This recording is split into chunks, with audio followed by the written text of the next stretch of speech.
Bom, pessoal, essa é a videoaula sobre sistemas de refrigeração por compressão a vapor, sistemas de multipressão. Vão ter duas aulas sobre esse tema.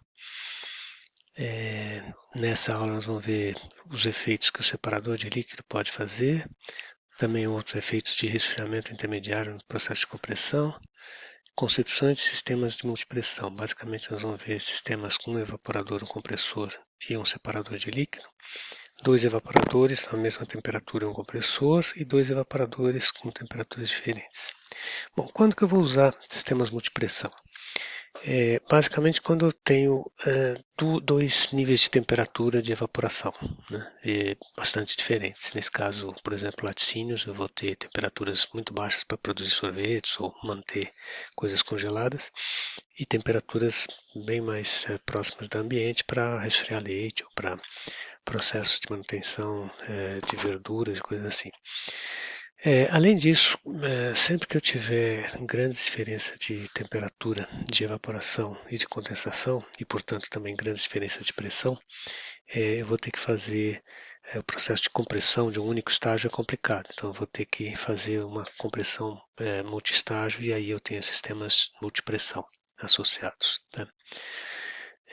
Bom, a primeira coisa que a gente vai ver é o separador de líquido, então, que é, é usado basicamente é um tanque de flash, que você faz uma expansão em uma pressão intermediária entre a pressão de condensação e a pressão de evaporação. Se eu fosse fazer uma única expansão, veja que cairia num ponto onde eu tenho uma grande quantidade de vapor já flasheado. Então o efeito frigorífico seria só essa parte aqui, de 2 até o domo.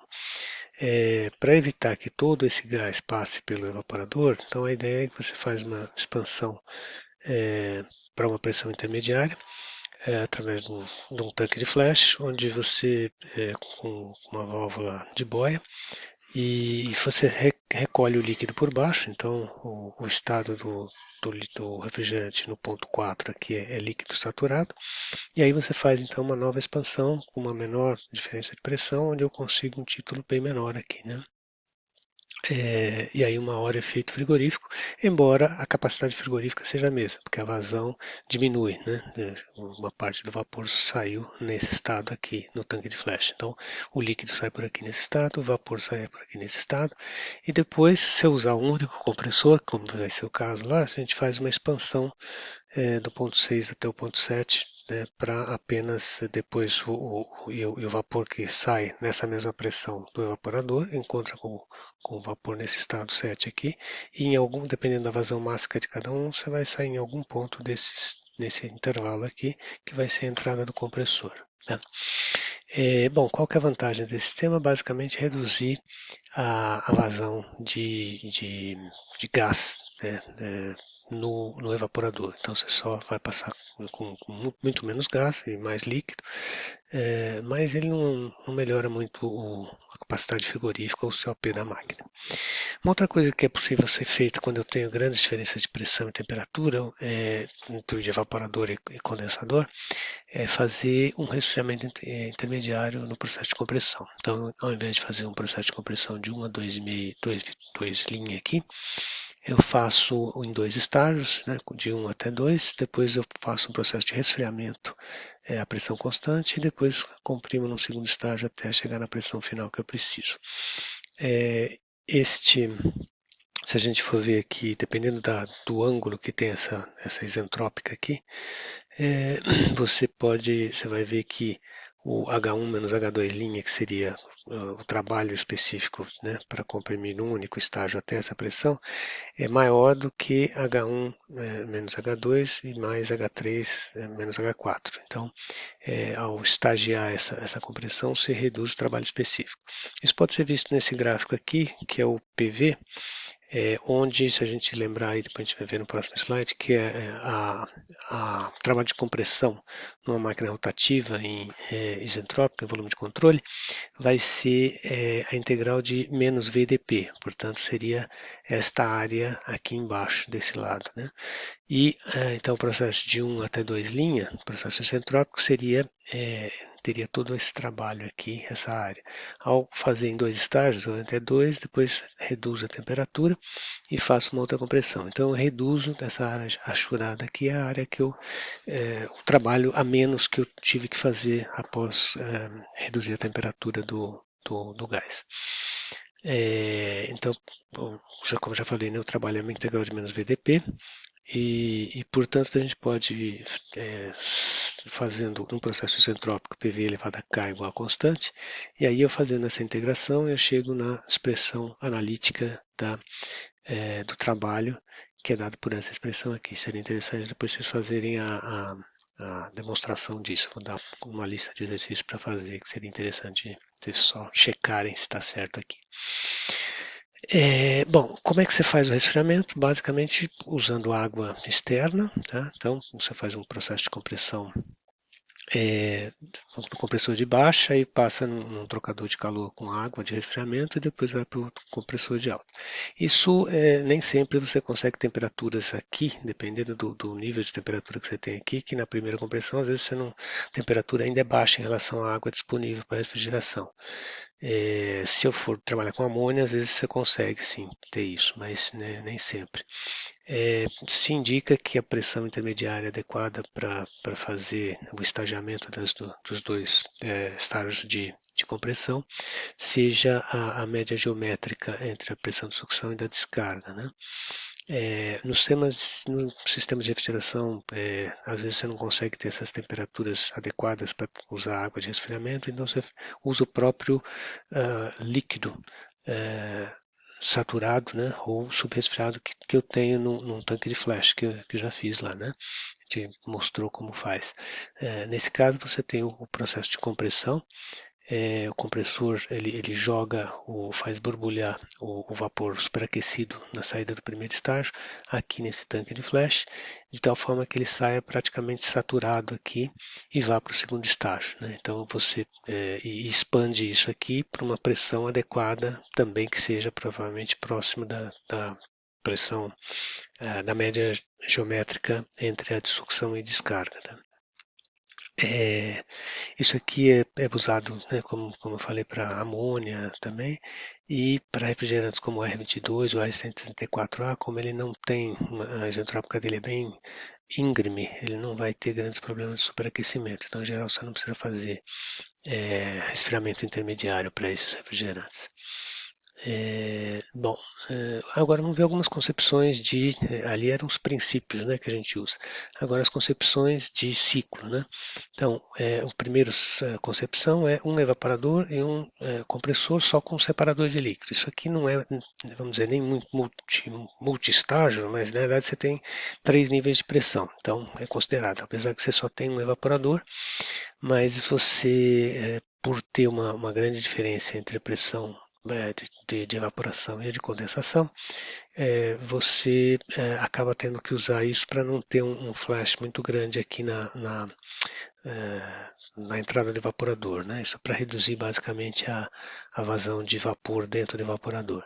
Então você faz a expansão até esse ponto 3 aqui, né? Então, saída do condensador, você expande até uma pressão intermediária no ponto 4, sai por baixo o líquido saturado e por cima o vapor saturado. Depois tem uma segunda expansão, aí já chegando na temperatura de evaporação, pressão de evaporação, que sai no estado 8 aqui do evaporador e vai encontrar depois o ponto 7 aqui, ele vai ter uma pequena expansão para chegar nesse nível de pressão do evaporador, então ele é isentálpico, vem aqui, e aí o ponto 1 está em algum ponto entre o 8 e o 9 aqui, que é a sucção do compressor. Tá? Bom, nessa concepção tem uma redução da vazão do evaporador, mas não é muito utilizada em geral, porque não é um aumento significativo do COP, e pouco utilizada na prática, só se eu tiver grandes perdas de carga no evaporador, então você evita passar uma vazão muito grande de gás dentro do evaporador. Bom, agora a segunda concepção é quando eu preciso realmente de 2 evaporadores. Então aqui, por exemplo, eu preciso de um ambiente a menos 30 graus e um outro ambiente a 7 graus, por exemplo. Nesse caso, a primeira concepção possível é de um único compressor, mais simples, e dois evaporadores operando os dois à mesma temperatura. Então teria a válvula de expansão, seriam as duas válvulas individuais, mas iguais, com a mesma perda de carga. De tal forma a manter esse evaporador a menos 30 para atender esse, mas esse também é mantido a menos 30 para atender uma demanda de 7 graus Celsius. Você só vai controlar isso com a vazão de refrigerante que passa aqui. Isso não é uma solução muito inteligente, quer dizer, você tem um ciclo simples praticamente, né? Mas porque né, na realidade, para atender essa demanda de refrigeração, você tá gerando grandes irreversibilidades aqui, né? Porque há grandes diferenças de temperaturas, e você pode causar congelamento desse evaporador, enfim, problemas técnicos associados a isso. Então, não é uma concepção muito inteligente, mas é possível se operar assim. Na saída dos dois evaporadores segue diretamente para um compressor. Então, tendo a mesma pressão na saída, não precisa de válvula, ele aspira de ambos os evaporadores, você só vai ter a vazão regulada em função da tua carga térmica e controles de temperatura adequados aqui, né? Válvulas de expansões adequadas, termostáticas, por exemplo. Esse evaporador de mais alta temperatura pode causar problema e até ter grandes ressecamento do ar lá dentro, né, por causa das grandes diferenças de temperatura.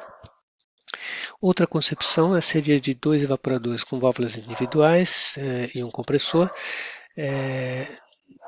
Agora, na realidade, o diagrama pH, agora eu teria válvulas individuais aqui, mas com temperaturas diferentes aqui. Então, esse evaporador está atendendo a 7 graus, evaporando a 7, e esse a menos 30.